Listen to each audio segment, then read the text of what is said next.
Welcome to the Gabrielle Lara Show, a podcast created for the new and aspiring entrepreneur who's navigating the messy middle part of their entrepreneurial journey. I'm your host, Gabrielle. I'm a niche expert and a sales coach who helps coaches like you find your niche and sell in a way that's authentic to you so that you can have a thriving business. I'll be inviting entrepreneurs from all walks of life onto these episodes to share their story of how they went from an aspiring entrepreneur to a CEO and all the messy parts they navigated in between so that you do not feel alone on this journey. Sit back, relax, and stay a while because you are more than welcome here. Hello, everyone, and welcome back to another episode of the Gabrielle Lara Show. Today, I am interviewing another fabulous entrepreneur named Kelcey, who is going to just walk us through her story. And Kelcey and I, you may have caught, we did an IG Live a few weeks back. I can put it in the show notes, actually, in case anybody wants to watch. But we talked about healing in the entrepreneurial journey. And that's something that I talk a lot about on my end. And it's what really attracted me towards Kelcey and her messaging, because she talks about it a lot too. And not a lot of people talk about it because it's not the sexy part of entrepreneurship. It's not the 6-figure months and, everything else. It's the real, it's the raw, it's the messy. And so I invited Kelcey on to share her story with us, and we're just going to dive into it as it comes, just like we do every episode. So Kelcey, thank you so much for joining me. Thank you for having me. I'm super, super excited for this. I am too. I can't wait. I can't wait to hear your story. And so I'm going to pass it off to you. Okay. Tell us your story. I can't wait to hear it. Yeah. I definitely was like, where do I begin? What do I start with? Because it's been such a process. It's been something that in terms of healing, in terms of entrepreneurship, all of it has been this like ongoing thing for me. And really like my healing journey began prior to entrepreneurship. I would say that entrepreneurship kind of like sped up the process almost. But kind of going back to like where my healing journey began was back in like, I want to say like 2017. So I was engaged actually. And I found myself feeling like it was the wrong decision, feeling like I didn't want to marry this person, feeling confused, feeling lost, feeling like, it was, a slightly like abusive relationship. It was, very toxic, very unhealthy. And I was just kind of coming to that realization for myself. And so, we broke off the engagement, and that kind of like was the catalyst to me beginning this healing journey, because I didn't know who I was without this person. I didn't know what I liked to do. I didn't know, what my interests were, what my like motivation was or my drive was for what I wanted for myself for the future, because it was so wrapped up in this one person. And so ended up kind of like going back and forth with this person. It didn't end right when we broke off the engagement. There was more healing to be done in that process, but I ended up getting a job at a nonprofit that works with survivors of domestic violence and sexual assault. And so that kind of introduced me into the world of trauma, into the world of toxic relationships. It brought a lot of clarity to me and my situation, and it also triggered the heck out of me. Like, I was seeing all of these people who were going through almost identical situations to what I had gone through, if not worse. And I was like, I need to get to the bottom of this. Like, I need to understand my own stuff. I need to understand my own trauma. It was just something that I really felt called to do for myself. And so over the 3 years that I was working in that position, in that role, I was working on myself, but I also found it very difficult at the same time because I was being triggered so often. And I ended up getting into a cycle of burnout, feeling very fed up with working 9 to 5. The pandemic happened. Like, there was so much that like compounded onto this, that I ended up seeking like alternate forms of, making income. And so I kind of looked into the online space. I kind of looked into like virtual assistant stuff. I actually got my start in entrepreneurship as a virtual assistant, working with coaches and things like that, because I didn't even know the coaching world existed. I was like, what is this world of online like entrepreneurship and coaching and all the things that you can do in the online space? And so that was like my introduction to that. And then that kind of brought me into this world. And that's where I realized like, oh no, I want to coach. I want to take all the skills and all the things that I had done to help heal myself in the time that I was working with survivors, and all of the trauma-informed knowledge I had from that experience, and bring it into my entrepreneurship. And it was kind of like divine timing. I came across my coach that I ended up working with for like almost a year. And she's a trauma-informed coach as well. And so ended up getting connected with her, doing a lot of healing work through her. That's where I got like super introduced to inner child work. I had done some on my own, but nothing as intensive as the work that I did with her. And yeah, almost like the rest is history. Like the amount of healing work that I've done since entrepreneurship and like has just been, huge compared to everything in the past. And I think it is because I think entrepreneurship really brings up all your struggles, brings up all your shadows, brings up all the things that you haven't yet faced because you haven't needed to yet. Like entrepreneurship is so reliant on you and yourself and your belief within yourself and how you feel within your body and nervous system regulation. And you aren't faced with most of those things until you get into entrepreneurship, because you have to rely so much on self. So that's kind of like the quick version of that. So it's been quite the journey. So something that I absolutely love that you have said, and you've alluded to it just in that, is like, I think your exact quotation was like, owning your own business is really triggering. Yeah. And it is. Yeah. Holy Super shit. triggering. Can somebody tell us that? Yeah. No. Where is that on a bumper sticker or a t-shirt? Yeah. You should trademark that. I will buy that shirt and I will wear those shoes. That it's like, I didn't expect that. Yeah. You truly have to show up. I don't even want to say have to, like putting like a judgment on it, but like it's important that you show up as like your highest and best self in your business. Yeah. And it is hard to do. Yeah. It is hard to do that every single day. Yeah. I feel like regardless of what phase you're at. Yeah. And it's like, yeah, your shadows do come up. And I always tell my clients too, it's like a new level, a new devil. Mm-hmm. Right? Let's say you've hit the 50K mark in your business and you're on your way to 100K. Like you quickly realize that what got you from 0 to that isn't going to get you from 50 to 100. And you have to totally put yourself out there in a new way that you didn't even know was possible, and like really just go all out in it. And that brings up new triggers, right? And that's just an example. There's so many examples like that, like getting on video, new trigger. And what do you feel is like the best way for working through that? Like, how did you work through those? Yeah.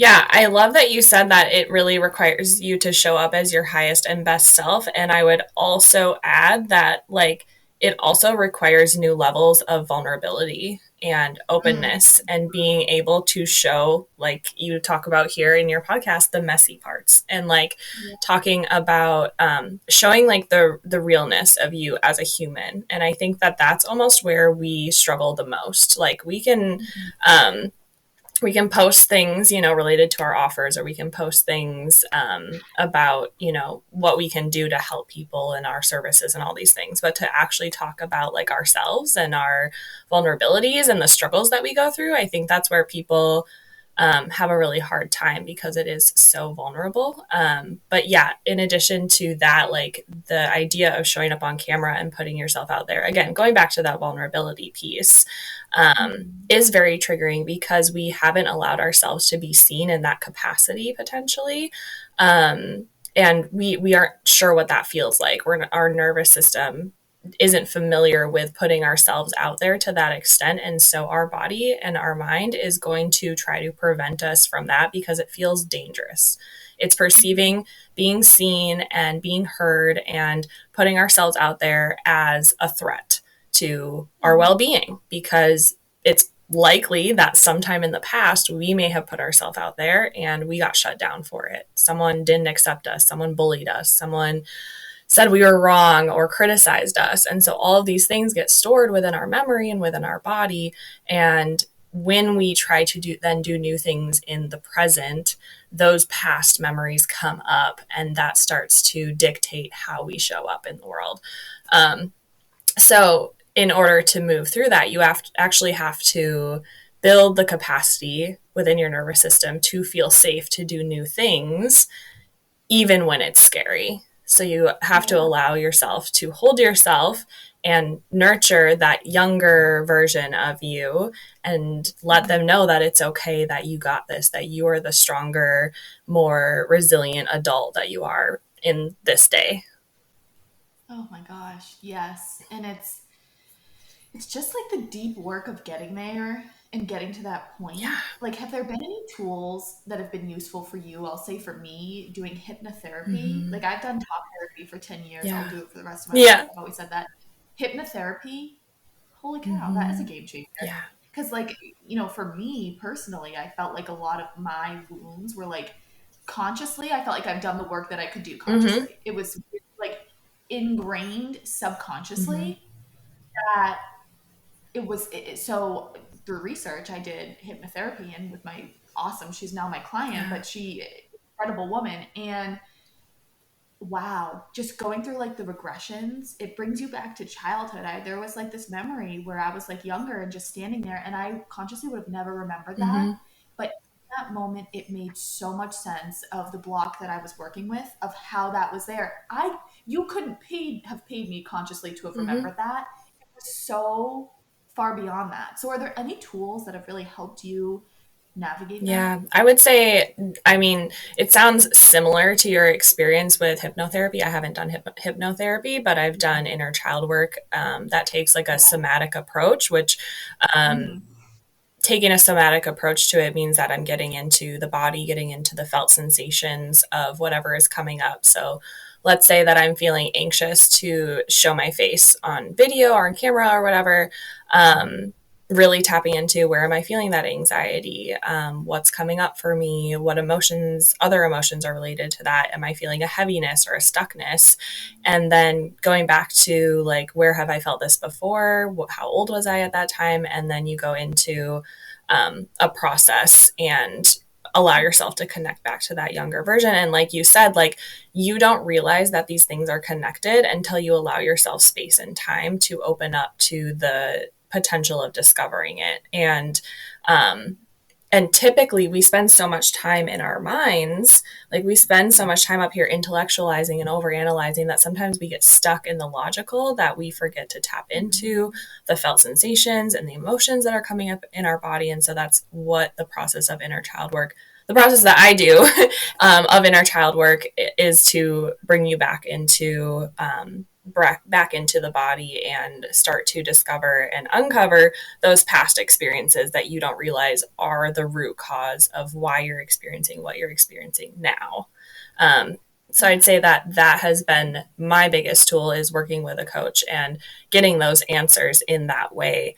And you really don't, every single time I do it, like, you never know what's going to come up 100%. Like, you don't know until you start doing it, and then you realize that all the answers that you needed are actually within yourself. Like, you have all of Oh, the answers that you need.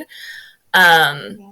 and one of the things that came up as you were talking about that as well, there's this quote by Carl Jung, and it is, "Until you make the unconscious conscious, it will continue to rule your life, and you will call it fate." And so Mm, everything that's under the wow. surface is, it has to come up. It has to be brought to your attention, because that is what is controlling your life until you, like, that is what is controlling you, and you continue to give it power by not addressing Right. it, by not going into those places. right, because they say like 99.9% of your reality is your Yeah. subconscious, right? Is like what's in there. Yeah. And so that, for anyone who's like entering this healing journey, like in your business or perhaps even in general, I really can't recommend that enough. And your approach to it honestly seemed quite similar to what Yeah. I've done in hypnotherapy. I haven't tried the approach that you were suggesting. Yeah. I would definitely be interested Yeah. to. Um, the one that, with hypnotherapy, and it's so emotional, but It like is. Yeah. it gets me every single time when I am hypnotized, right, in that state of hypnosis, and I'm just brought back to my younger Mm-hmm. self, and I just got chills. I just got chills as I said that, but it's like I immediately burst Yeah. out because it's like, take her by the hand and tell her like it's good, and that just it just takes me out. Like I'm like, oh my god, it's so powerful because I look back on that and I'm like, she was just so like naive, right? But in like the most like beautiful child Yeah. way and like vulnerable and all of that. And it's like I just want to like hug and Yeah. protect. And so it's really, really, really a powerful thing. And I truly believe that the universe will continuously teach you a lesson until Till you've you learned really fully. it. So if something's slapping you across the face right now, up, left, right, down, whatever, Yeah. like you may want to just like take a look and be like, okay, what is it that could Yeah. be missing? And I see it all the time. For me personally, it comes through a lot with my animals. Mm-hmm. If anyone listening is like an animal person, I'm taught a lot of lessons Yeah. through them. And and it's through your everyday life, through your business. The amount I've grown as a person in my business, I'm sure you Yeah. too. Like, it's like a night and day Yeah. difference. And it's like, that is why I always say entrepreneurship's not for the faint No, of heart. it's really You not. have to, you truly, truly need to be willing to look in the Yeah. mirror. And it's not Yeah. easy. It's actually Yeah. quite hard, and not a lot of people want to face it. But I just think it's so badass and powerful, and when you do, because it's not Yeah. easy. I totally agree. I also feel like people place a lot of weight on strategy and, having all of the right things, their offer suite, their product suite, whatever, like making sure that that is all in place, having the strategy. They're so leaned in on the business side that they don't take into consideration the healing side a lot of the times. And I think that that is actually like a lot of times what is blocking them more than any strategy could provide for them. I'm not saying strategy is definitely important, like, right? Like, strategy is important, understanding business is important, like, but if you haven't taken the time to work on the things that are blocking you, on healing the relationship you have with yourself, it's going to be really hard to show up in your business when your business is you. Like, it is about you. Like, it is you're putting yourself out there for the world. Especially as a coach, like, we're basically selling ourselves. Like, we're selling who we are. And so, like, no amount of strategy is going to make up for that if you haven't done that deeper level healing work. Oh my gosh, that is just like that. If you guys walk away with anything, it's like those sentences right there. So many people are looking for the next best strategy when in reality, that's not what's blocking No. them. And for an example, I started working with a woman recently who, was looking for all the Mm-hmm. strategies to get more Yep. client, everything you hear all the time. Come to find out, she's petrified to get on video because she was so bullied Yeah. back in high school. I could give her every strategy in the world, it's not going to work because there's a blockage with the video. And that video blockage comes from being really bullied in high school and giving those people the power still 10 plus years Mm-hmm. later. That's what we mean, right? Like, it's anything I find in my experience. I don't know if you've experienced this too, but like, if there are things from your past, from your childhood that are left unhealed, they will continue to chase you for Yep. the rest of your life. And it's going to come out when you least expect it. Maybe when you become a parent, maybe when you get a puppy, maybe when you start a new job, maybe when you start your own Mm-hmm. business, right? Yeah. And for me to share one with you guys on my end is I went through school, I got awful grades, awful grades. I was told I was stupid. I truly felt like I was stupid. When things don't go so hot in my business, that's what I would revert back to. Like, I'm stupid. Why am I doing, like all of those things that I was told. And it's like taken a lot to work through that, but it's, that's just the name of the game. And I love how you're normalizing it. Like immediately when I landed on your page, I was like, she knows what's up. I love that. Yes, Yeah. and it's like through taking a deeper look, and it's just, Yeah. I feel like I could just do Yeah. that all day. Yeah. It really brings up all of your shadows, all of the things that you maybe, like you said, didn't realize that you needed to work on, that you didn't realize were there. That's what's going to come up. Yeah, 100%. And so, kind of going back to your story a bit, where you said, you broke off the Mm-hmm. engagement, and then that just started a big healing journey for you. Did you start your business soon after that, or like what was the timeline in terms No, of I didn't business start my there? business for another 4 years, three and a half, 4 years. Yeah, 4 years probably. Yeah, Yeah. Hmm. that's so interesting. So what Yeah. what steps did you, like when you were really in the thick of that? What steps did you take to just get to know yourself again, Yeah. right? It's like I think you said, I didn't even know Yeah. who I was. How did you begin Yeah. that journey of getting to know Yeah. yourself again? It was really scary. Let's just say that. It Mhm. was really scary. Um, I honestly, like, I don't think I exactly knew where to start in the beginning. I started thinking about things that I really liked to do as a kid, and I still do this for myself. This is still a part of my healing journey, and a part of what I help guide my clients in is figuring out, what did I like to do in the past? What did I like to do before I was in the relationship with this person that I let go of, that I stopped doing, because I was so consumed with like what they wanted or what they needed. Um, Started listening to, like, what do I need in each moment? Like, not what does someone need of me? What am I expected to do for somebody else? What do I actually need in this moment? What do I want in this moment? What do I want my relationships to look like? How do I want to be treated? Mhm. How do I want others to treat me? And am I treating myself that way? Am I treating myself in a way that I want others to treat me? And, like, am I giving myself the love that I deserve? So I'd say it's been a process, and I would say there's been many ups and downs, and it hasn't always been clear. Um, and I think part of, what ended up happening actually is, I ended the engagement, ended up getting, like, not cutting contact, getting back into a relationship with them a second time around, and then ending it another um, Yeah. just because, like, that is, like, that's the reality of being in, one, a toxic relationship, and being with somebody for, I was with this person for almost 7 years or 6 years or whatever it was.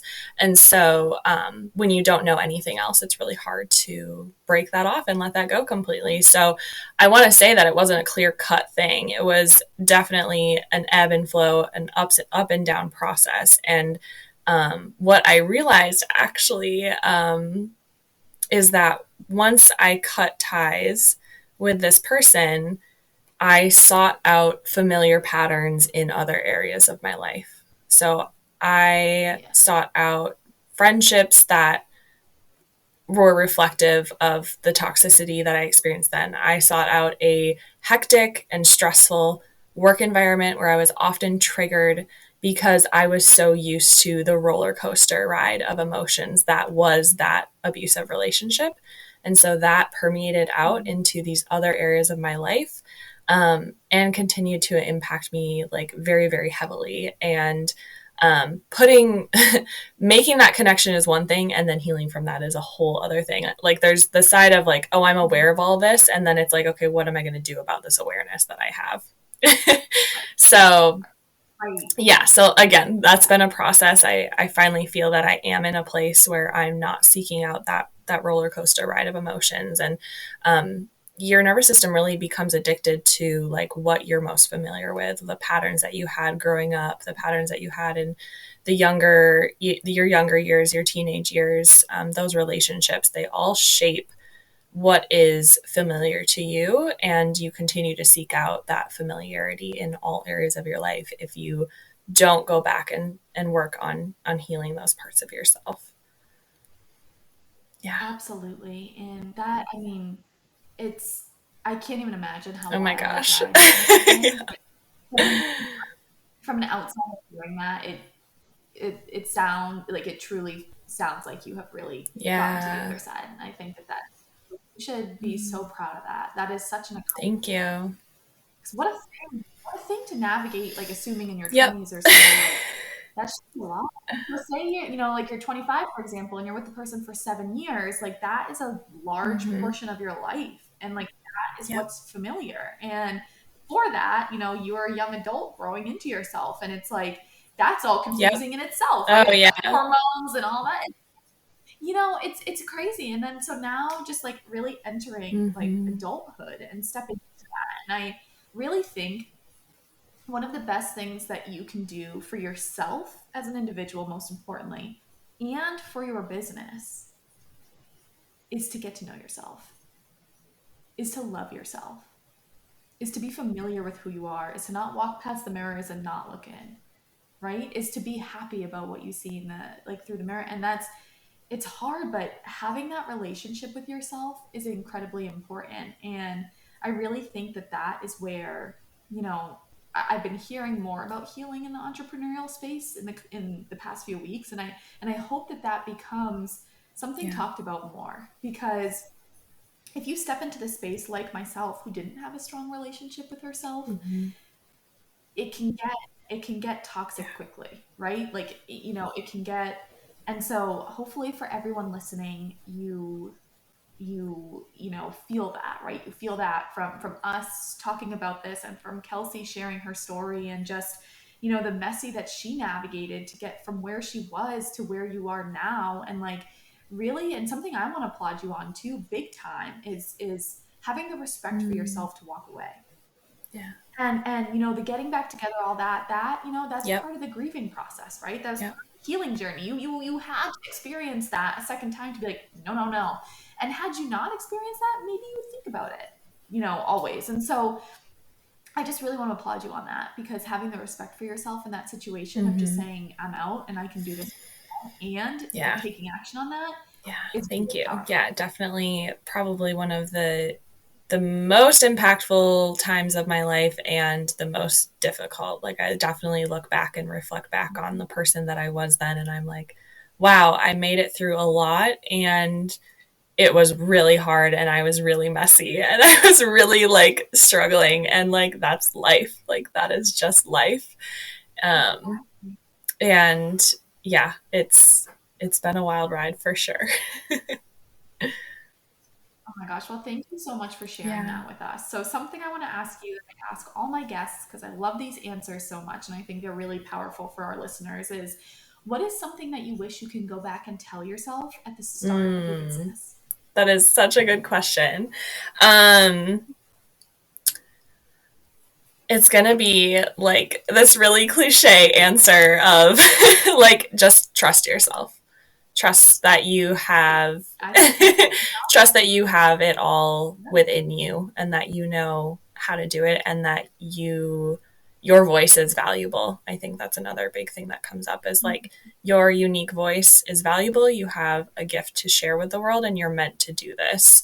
I think a lot of times we tell people like trust yourself, love yourself, you know, all these things and it sounds very cliche. It sounds very like, oh, just do it. But the process of getting there is actually like it's a journey and it takes time and allow yourself that time to go into those places. Yeah. Yeah. It's like Yep. give yourself the permission, 1000%. Yeah. right? To do it. Go for Yeah. it and believe in yourself. And I don't think I think it's very powerful and it really Yeah. aligns with Yeah, your story quite definitely. well. So, how can people get in touch with you? How can they work with you? I'm going to put everything in the show notes, guys, including our IG Live we did together in case you want to watch that. But how Yeah, can people get in definitely. touch with you? So you can find me on Instagram, Kelcey.Elizabeth.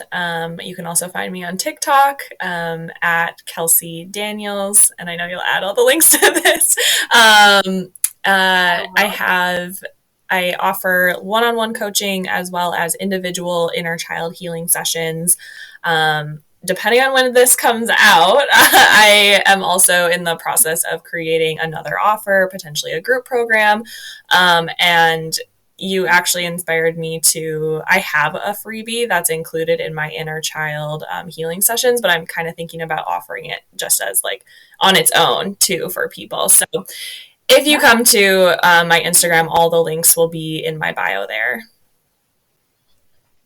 Cool. And I'll put everything below, guys, too, so that you can hop on over. Thank you for Kelcey, having thank me. you This so was amazing much. to share all of this and chat all things business, entrepreneurship, and healing.